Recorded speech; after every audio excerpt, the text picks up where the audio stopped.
Greetings to all. Welcome to BC study circle Adilabad. ఈరోజు మనం ఒకాబులరీలో పార్ట్లో భాగంగా ప్రిఫిక్సెస్ మరియు సఫిక్సెస్ గురించి నేర్చుకుందాం. So what is a prefix? A prefix is a letter or group of letters added to the beginning of a word to change its meaning or form of a new word.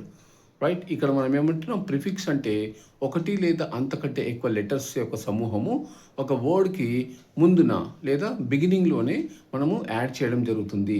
దీనివల్ల మనకు ఒక కొత్త meaning ఉన్న వర్డ్ని మనము తయారు చేసుకోవచ్చు, లేదా ఒక కొత్త ఫామ్ ఉన్న వర్డ్ కూడా తయారు కావచ్చు. ఇది ప్రిఫిక్స్ యొక్క పర్పస్. తర్వాత ఎగ్జాంపుల్ చూద్దాం. Happy, unhappy. నా యూఎన్ అన్ అనేది ఇక్కడే ప్రిఫిక్స్ అనమాట.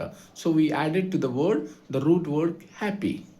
దానికి రూట్ వర్డ్ హ్యాపీకి ముందు మనం అన్ చేయడం వల్ల మనకు ఒక అన్హ్యాపీ అనే నెగిటివ్ మీనింగ్ ఉన్న వర్డ్ ఏర్పడింది. మరి ఇప్పుడు సఫిక్స్ చూద్దాము.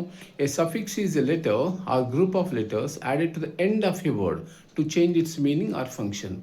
మరి సఫిక్స్ అంటే కూడా ఒకటి లేదా అంతకంటే ఎక్కువ అక్షరాలు added to the right side or the end of the word. ఆ వర్డ్కి కుడి పక్కన కుడి చివరిలో మనం యాడ్ చేయడం వల్ల కూడా మనకి ఇక్కడ న్యూ మీనింగ్ అని లేదా న్యూ ఫంక్షన్ ఉండే వర్డ్ ఏర్పడుతుంది. ఉదాహరణకు చూద్దాము. హోప్ అనేది నౌన్. తర్వాత హోప్ఫుల్, ఇక్కడ ఎఫ్ఈఎల్, ఫుల్ అనేది సఫిక్స్.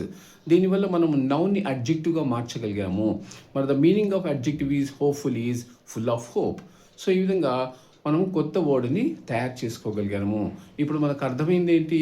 ప్రిఫిక్సెస్ మరియు సఫిక్సెస్ వల్ల మనకు కొత్త పదాలను మనం తయారు చేసుకోవచ్చు, కొత్త మీనింగ్ ఉన్న వర్డ్స్ని మనం తయారు చేయొచ్చు, లేదా పార్ట్స్ ఆఫ్ స్పీచ్ కూడా చేంజ్ చేయవచ్చు. ఈ విధమైన లాభంతో మన వొకాబులరీ పెంచుకొని మనం చాలా గ్రాండ్గా రాసే అవకాశం ఉంటుంది. Thank you so much.